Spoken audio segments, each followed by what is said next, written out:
Hello everyone, my name is Dr. Nabi Hasan. I am from Delhi, India, and I welcome my fellow panelists to this MLA-SLA in-one conference on-demand session, which is going to happen in Detroit.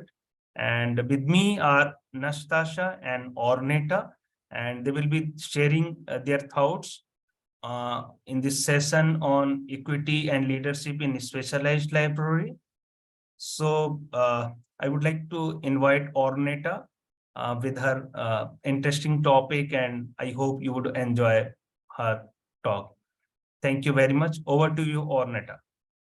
Thank you so much, Nabi. It's great to meet you, and thank you to everyone. I'm here to talk to you about law, ethics, and libraries as part of equity and leadership in specialized libraries. My name is Arnetta Gerardo. I am a lawyer and a librarian who's worked in law, in libraries, and in an R1 institution where I was the copyright advisor in an R1 academic library, as well as working in a general counsel's office. So what I want to do today is give you a brief overview of a few issues that I see commonly, and just do kind of a workshop case study. So just breaking them down and thinking about how you can solve issues before they happen. This picture that you see of equality versus equity is something I saw a lot in library presentations, where equality is everyone gets the same thing, and equity is everyone has an outcome that similarly good outcome. With the equality side, when you're looking at legal issues such as copyright or privacy, equality has you doing audit at the end, but equity has you planning at the beginning. The old way to do things was compliance. Are we meeting our FERPA regulation? Are we meeting FERPA or state laws or some sort of regulation? But when you do equity, you're talking about participation from the very beginning. You are not just talking about outputs, you're talking about the outcomes. When I did a little bit of background research, I know SLA and MLA both incorporate equity and an understanding of how to create equitable outcomes because of the competencies that SLA and MLA librarians have to understand a little bit about copyright, intellectual property. So the question becomes, who's designing a particular policy or procedure? That's design justice. Who is having the ability to act? Some Canadian librarians and Carl talk about equity as the ability to act. Well, from my point of view, equality, those boxes in equality, that's what libraries do. Sometimes we create the boxes. Sometimes we're collecting the boxes from outside and providing them to our patrons. And sometimes we are getting the boxes handed to us and we are deciding how to stack them, how to present them. That's collections, preservation, and access. And the one thing that I think everyone who's worked in a library understands is that those boxes just don't show up by themselves in order in a row or stacked differently so that people have different outcomes. Collections, preservation, and access are all very intentional things that can be designed to give you the outcomes that you want. So, except for the law librarians, there's probably a lot of people who aren't familiar with the fact that lawyers deal with the term equity all the time. And equity really, for us, is talking about the outcome of a case or of a legal situation. We're talking about the difference between what the law might say and provide you monetary damages versus equitable relief, which is very often an injunction. So in a situation where we might be talking about publishing and publishers, is it a question of having to pay or be paid money damages versus you just collected something, put it together, processed it, but you are restricted from being able to make it available to the public. Both are outcomes you want to avoid. And that is where it comes to, what does the general counsel's office want you to know so that we can work together to avoid, to have positive things, go from bottlenecks to partnership. The thing that I heard the most that was distressing as a general counsel was legal is the place of no. Can't get it. That's not, if you want to get something done, there's a sense of kind of avoiding it. But honestly, your general counsel wants to be a partner. They are dealing institution-wide, so they have, and they're looking at institutional risk and reputational risk across the institution or whatever your library is. But they are there to work together with you. So the three things that I like to talk about is they want you to evaluate your relationships. I'm talking about relationships with patrons, but also something that SLA and MLA libraries are doing more and more is working with third parties who are not necessarily your patrons within your institution. So working with communities, and that's the case study I'm going to talk about later. And as we said, we want to design and plan.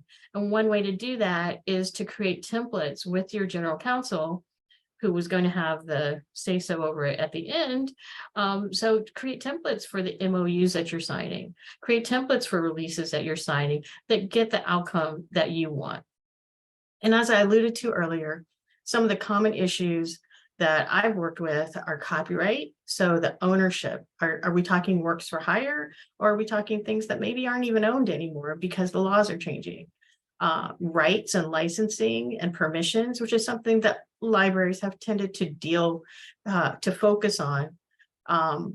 But sometimes you're just looking at responsibilities. Maybe we have a responsibility to someone whose work we are collecting. But there's something called fair use in the United States where we're allowed to reuse somebody else's work to a fairly large extent without having to ask for that license. And again, there's privacy, information security, and intellectual freedom issues that all come with that. So I'm going to dive right into my case study, which is copyright and licensing. You're a library and you value working with local BIPOC communities, and you started doing community archiving events. Your staff has community members sign the release form before they participate. That's how we've always done it. When people donate to us, or so we're kind of we're translating that outdated model to the current situation. So sometimes it's ad hoc. Sometimes it's a form that people have been using for 20, 30 years. The reason that matters is that licensing and copyright, for example, have changed a lot over the last 30 years, and even in the last 4 or 5 years because of some changes to copyright law. There's even a Supreme Court case right now that's dealing with the fair use of copyrighted materials. Librarians, we love rules and we love procedures, but we have to be aware of the fact that sometimes we have to reevaluate and create new ones. The language here, I grant the library the exclusive rights, worldwide rights to the materials. That's also something, people kind of present, outside vendors and all present to us. But the question we need to be asking is, what rights do we need as librarians in order to get the thing done? So ask, is this relationship good for the institution? Is this really the group we want to be working with? Did the procedures support the mission? Perhaps like at a community scanning event, is this something that the library wants to be in charge of, or is it something maybe just facilitating, providing materials for, so that there's no question of having to get rights because you're never ingesting anything into your library repository? Is this in the scope of our mission? And what rights do you need in order to accomplish that mission? So I'm showing here some of the sample releases that I've seen. There's a lot, almost all the libraries, everybody on this who's watching this has probably started to address this. These sample releases I tailored from UCLA, from their release forms. They have a great toolbox. There's so many already existing resources that you can go to. And then a lot of your campuses have a copyright person or a legal expert, as well as general counsel. This release here is the one that I would use to solve the question of how much do we really need? So the first one only transfers limited rights to the library.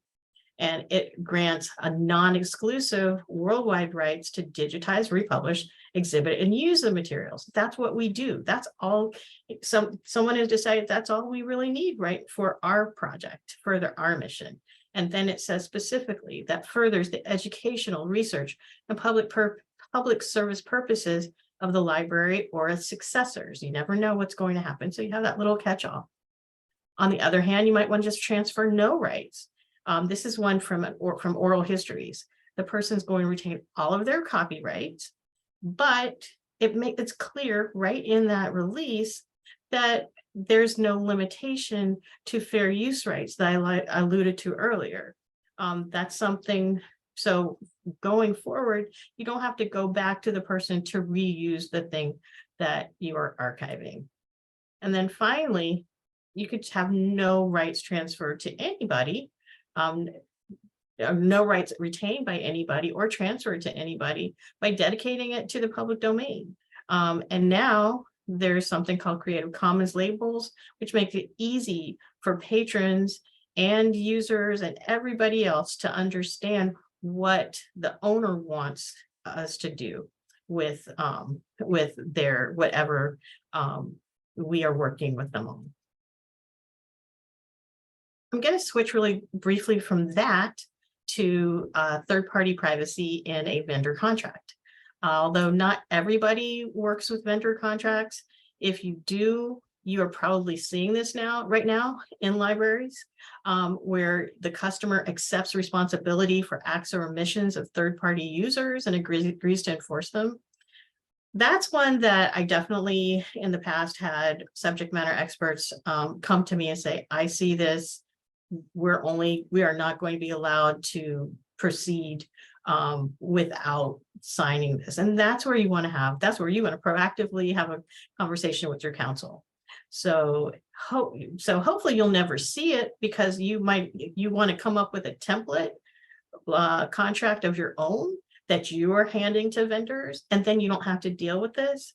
But if you don't have it and you're having to negotiate with the vendor, then you want to partner with your counsel to talk about what it means to accept responsibility for, say, patrons or somebody who's not a patron but is able to access your services, and whether and how you are able to actually enforce this. There have been very tragic situations where the library is just providing the boxes, and where the library, if you're just providing the boxes, can you really police what the people who are standing on the boxes are doing? So that's it for me. I'm always open to conversations. I hope this is helpful just as an overview of where you as a library leader, or where those of us who work in libraries with legal issues can come together to further the mission. And I just wanted to share with you a cute puppy picture. That's my puppy a few months ago when she was really little. Thanks. Thank you very much, Arnetta, for such a wonderful talk, and it was such a wonderful topic as well. So I think you can reach to Arnetta. If you have any comments or question or clarification, you can write to her on her email ID, which she has just shown. And with this, I would like to invite Nastasha and Nastasha Johnson, and she would be sharing her thoughts on an interesting topic. Nastasha, over to you, and you have 15 minutes for this discussion. Thank you.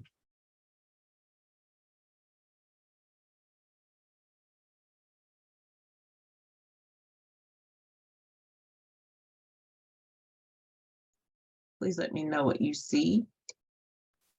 Can you please Hold on. make it in present? There we are. Yeah. There you go. It's perfectly Very all right. good. Please go ahead. Hi, my name is Nastasha Johnson. I'm Associate Professor of Library Science in the Libraries and School of Information Studies here at Purdue University. So today I'm going to talk a bit about a project that I'm working on where we're researching leadership development strategies for BIPOC populations in research-intensive environments. This particular project is funded as an MLA-SLA funded grant. You have the grant number there if you're interested in seeing what we proposed. So the genesis for this project is in 2021, we were awarded an MLA-SLA Research and Service Practice Grant, and this is with my colleague, Mark Puente, who's the Associate Dean of Organizational Development and Diversity and Inclusion here at the libraries. In that project, we have a 2-year timeline and a qualitative approach and 4 major components, 4 major parts to this project, and is modeled after similar work that was done in Ariel in 2013. So the drivers behind this particular research project is, again, Mark Puente, who's the former Ariel, who was there for a decade or so, over some of these leadership development programs. But we wondered if they were making a difference. We wondered what does the data say about what works in terms of attracting, retaining, and promoting Black and Brown people within library service, and how do we quantify and qualify the work that some of these leadership development programs are doing. So in addition to us just critiquing how we as libraries and our library association were doing the work, we also, of course, were awakened in 2020 with some of the political and social events that were happening nationally, internationally, that forced a lot of us to think critically about the work that we were doing. But then also thinking in terms of the leadership programs, how do we re-envision these programs and reposition these programs with our current realities? So here you're looking at Ariel's salary survey, just to kind of give you a bit of framing on this work, where we're looking at representation of Black and Brown people at the director, associate director, and assistant director ranks. But you can see there that the numbers have gone up. Of course, it looks like the associate directors have stayed rather stagnant, but the numbers overall have gone up from 2000 to 2020. So the 4 components of this particular research grant, again, 4 phases. The first phase was simply a literature search to look at the existing leadership programs for library and information services, sciences, and see what people are publishing, what types of data is out there, what types of work have been done in evaluating and writing up and disseminating the information of these leadership programs. The phase 2 of this project was actually to do 5 focus groups that were conducted by an independent researcher that we brought into this project to ask them about their experiences, quite frankly, with people who had participated in those library development programs and get a sense of things, quite honestly, their impressions, things that they learned, the curriculum, etc. Phase 3 of this project is where we are now, where we're conducting one-on-one interviews with library leaders across the land. We've identified over 20 Black and Brown library leaders, and these are library leaders that are, some of them are affiliated with Association of Research Libraries institutions, and some of them are not. But our goal is to do a minimum of 10, we've even talked about 20 interviews to be conducted and completed hopefully this summer. And we'll analyze those interviews along with the data from the previous focus groups to get a sense of where we're heading and what we've done in library world in terms of leadership development. In phase 4, we hope to put all these things together and build out a framework that will not only enhance what we're doing, but also be able to concretize the work that we've done so far. So some of you who will be watching this video are familiar with the 5 major programs. And again, most of these are ARL library facing, but not all of them. So we have the ALA Spectrum Scholarship Program, which is ongoing. We have the ARL Leadership Symposium, formerly known as the Institute. We also have the Minnesota Institute of Early Career Librarians for traditionally underrepresented groups. And then we have ARL Leadership Career Development Program, of which I was a part of. And then we have the HBCU Library Alliance Leadership Program that was a grant funded program that was specifically run through for our HBCU partners.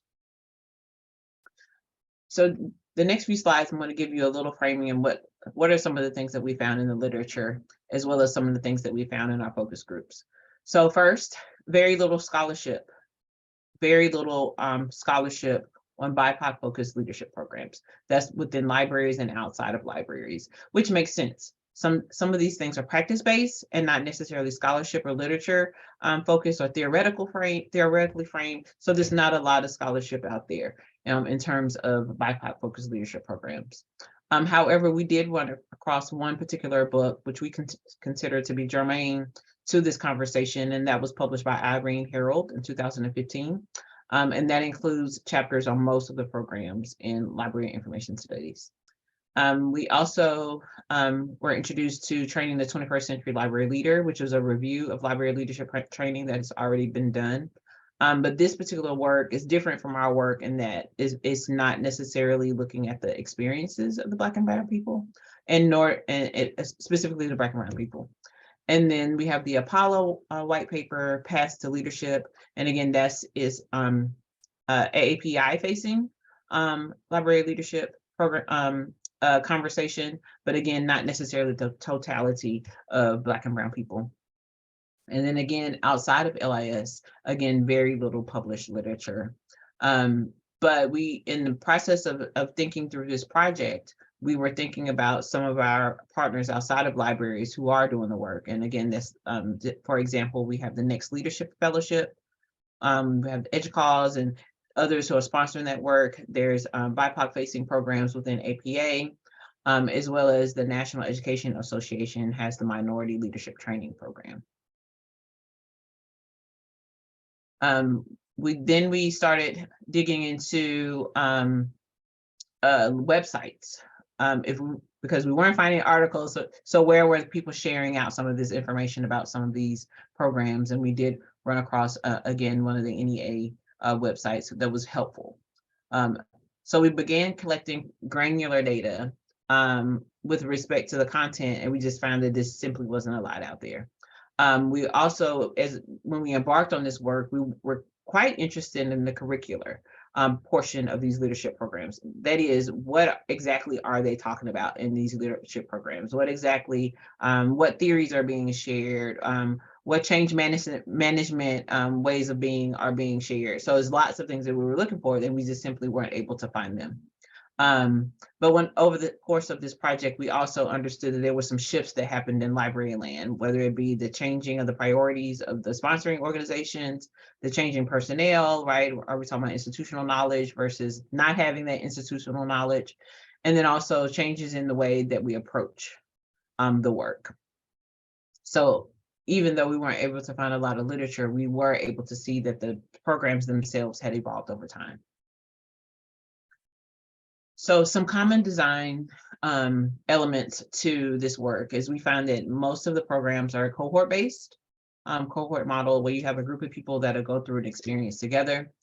Sometimes there were leadership styles and theories shared, sometimes there weren't, but nonetheless, there were some fundamentals that were shared. Strategic priorities of the sponsoring organization. So as we see now, in the past couple of years, there's been a lot of information and conversation on EDI facing conversations and how to develop leadership there. But previously it was open access, and sometimes now it's still open access. We've had these waves within library world and our leadership programs sometimes ride that wave with us. Case studies were not commonly shared within the experiences of the BIPOC folks.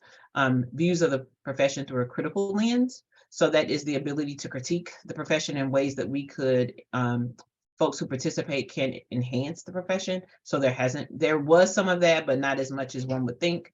Panel discussions from notable and aspiring leaders. So lots of opportunities for mentoring, lots of opportunities to talk with people who were senior in the field, if you will, or folks that we wanted to learn more about. Lots of opportunities to hear from people, if you will, showcase. And then personal assessments, including the MBTI, Gallup's, the Cousin-Postner, as well as the Berkman assessments. So our preliminary findings is I began to immediately identify the importance of mentoring, whether it be one-on-one mentoring between an outside mentor for the people who are going through these experiences, or the peer mentoring that was happening within it. And due to time, I will not read this particular comment, but they're saying how important that was, right? To be in the middle and to have people on either side of that coaching you through those. And then we had the importance of just simply having community for Black and Brown people to go through these things. I will say that this person says, I feel like the experience was more impactful than any other leadership program I did with Apollo or CALA, so that the Asian Pacific Librarian Association, this sort of kind of new program that they did, are trying to meet Asian and Asian American Pacific Island leaders in a different way, right? But they said that the facilitators and the presence of people like them who were facilitating the content was also important to see.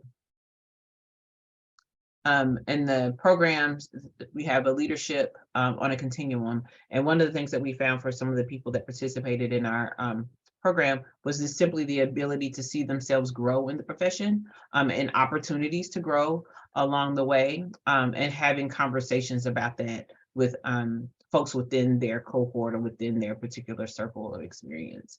And then, one of the things that we also heard was there opportunities, right? We had some people talk about libraries and employers sending Black and Brown people to these leadership programs, and then the people returning and there being no space for them to grow or to actually practice some of the things that they've talked about or experienced in their leadership program.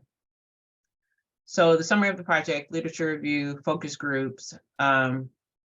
We've already analyzed the focus group data. We're interviewing our leadership, our library administrators right now, and hopefully in the next 6 months or so, we'll begin to build out that framework. So thank you so much, Nastasha Johnson, Purdue University, and those are my colleagues, PI Mark Puente, and we actually had a student work on this project, Nicholas Lacey. Thank you. Thank you very much, Nastasha, and this was such a really useful research study, and I think people may like to come back to you through your email. And listeners, if you have any questions, comments to Nastasha or Arnetta, you can always come back to them by email. So with this, I would like to start my presentation, and I would like to share my screen.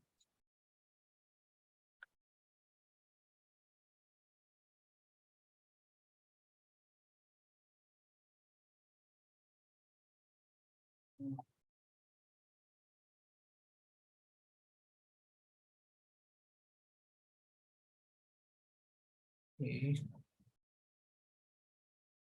So there is some difficulty in sharing the screen.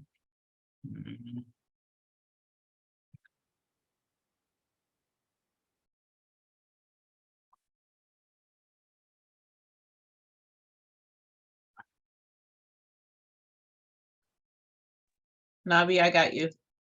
So it is not allowing me to share my screen, it is allowing only one screen. Nabi, I'll go ahead and share for you. Just tell me when to advance. Okay, yeah, that would be great. Thank you very much. We actually help each other. So you have to be a little bit faster. Thank you very much, everyone who is listening to this presentation. So my topic of the talk is human resource management in libraries and Indian perspective. So I'm going to touch the Indian perspective as how the HR management takes place in Indian libraries. Next. Next. So as part of this presentation, I'm going to cover what is HRM, HRM in libraries with the special reference to India, library leadership skills and competencies, current scenario, and on the basis of this slide, I would like to sum up. Next, please. So let me try to understand you like what is HRM. So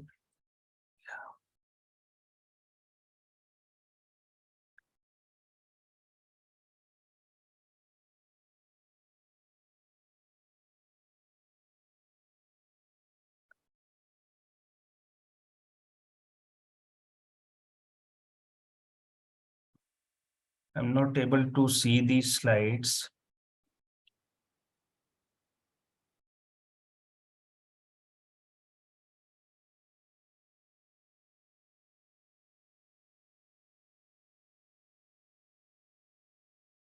Okay.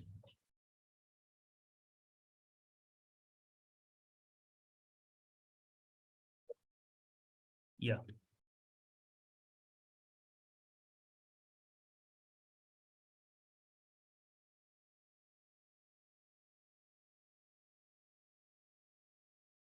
Are you in side by side? Yeah. So there was some issue. So what is human resource management? HRM is a process of managing the people in an organization to achieve its goal effectively and efficiently. So HRM comprises of many things we have to see equal employment opportunity to a different program. We have to do the task analysis.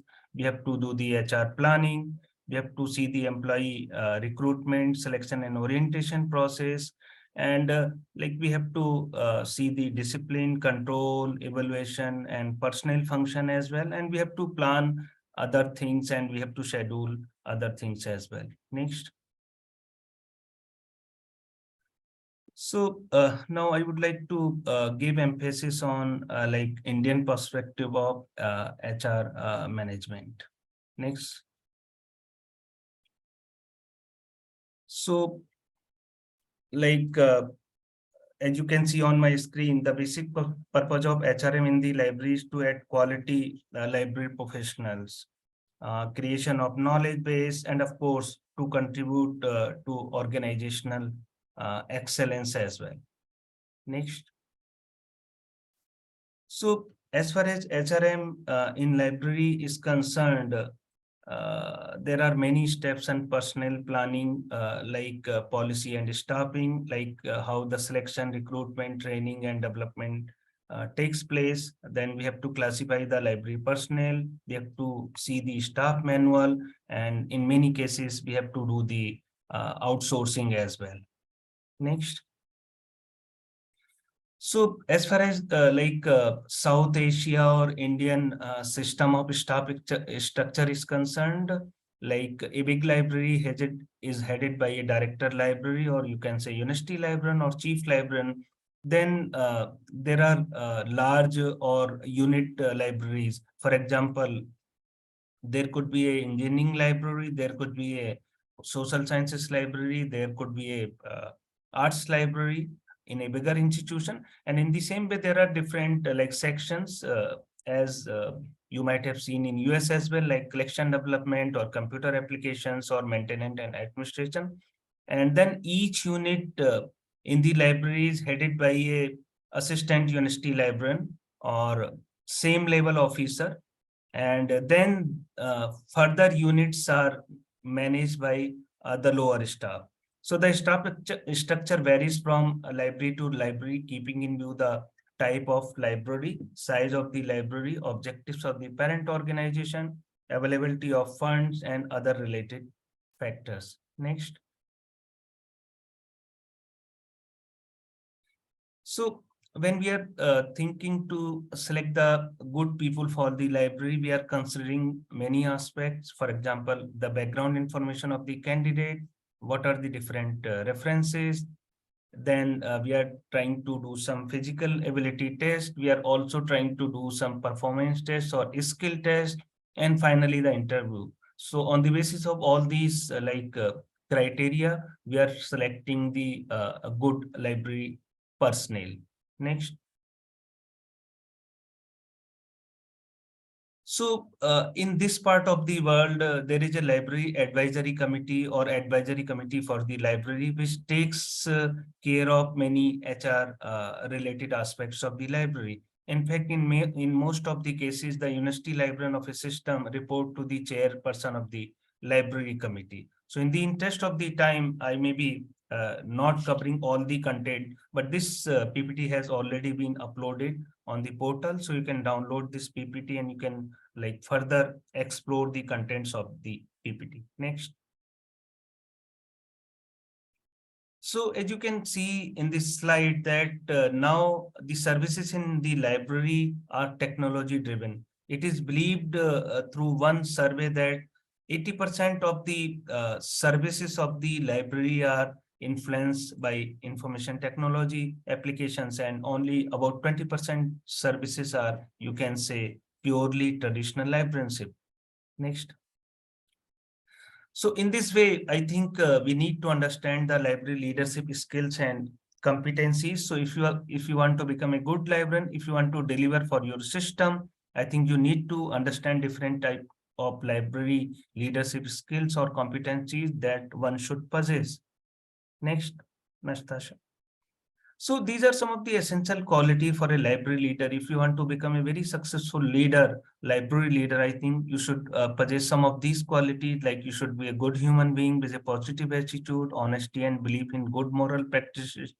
You should be creative, innovative, or out-of-box thinker, or you should be such a person who may be a role model, or you should be willing to take risks, or you should have a very good interpersonal communication skills, and you may have good interpersonal relation with your staff. You should be willing to understand your people, and on the basis of their qualities, the qualities of the staff, you can take the work. So I think taking work from your colleagues is an art, and a good library leader should possess that art as well. Next. So these are some of the steps to develop next generation library leaders, uh, developing your subordinate to take up future roles. Means I think we should not be dominating the whole library system. We should also prepare future leaders as well, so that they can also take up our responsibility. So in that case, I think you should have some plans, like don't be afraid of intelligent subordinate, or don't be afraid of problematic subordinate. You should give equal opportunities to all, and don't worry about the credits. Credit will come on its own when you are delivering for the system. Give same treatment to your subordinate, and there is no substitute, of course, for hard work, sincerity, and punctuality. And I think we should avoid talking about politics and conflicts or religion in the library. Next. So I think we should also possess some managerial skills if we want to deliver for the system, or if you want to become a good library leader. As far as managerial skills are concerned, we should develop plans and strategies. We should monitor task implementation. We should be quick decision taker, and we should try to utilize available resources effectively. Next. So cognitive skills are also important for a successful leader. We should be able to envision future trends, or be open-minded and accept new ideas, and we should be able to analyze information effectively. Next. Then social skills are also important as far as the good leaders are concerned. We should be able to communicate effectively, and we should be able to build good work relationship, and we should listen actively. We should understand others' need and emotions. We should also appreciate and respect the ideas of other, and sometimes those ideas may not look great, but sometimes they may pay really great result for the system. And we should also have some sense of humor. Next. So as far as motivational skills for a good library leaders are concerned, we should have high motivation to achieve and motivate our staff. We should be proactive. We should be committed to achieving organizational goals, and we should be optimistic as well. Next. Personal skills are also concerned important because although every person has some different personal skills, but I think these are also important to control our own emotions, or we should have self-confidence, and we should also accept criticism. So I have to rush through my slides because I have limited time. Next. Next, now I'm going to discuss about the current scenario which is there in this part of the world. So there are hardly specialized officers for HR management actually in the library, and most of the HR management works are taken care of by central administration. Or you can say by the parent organization in library or information centers.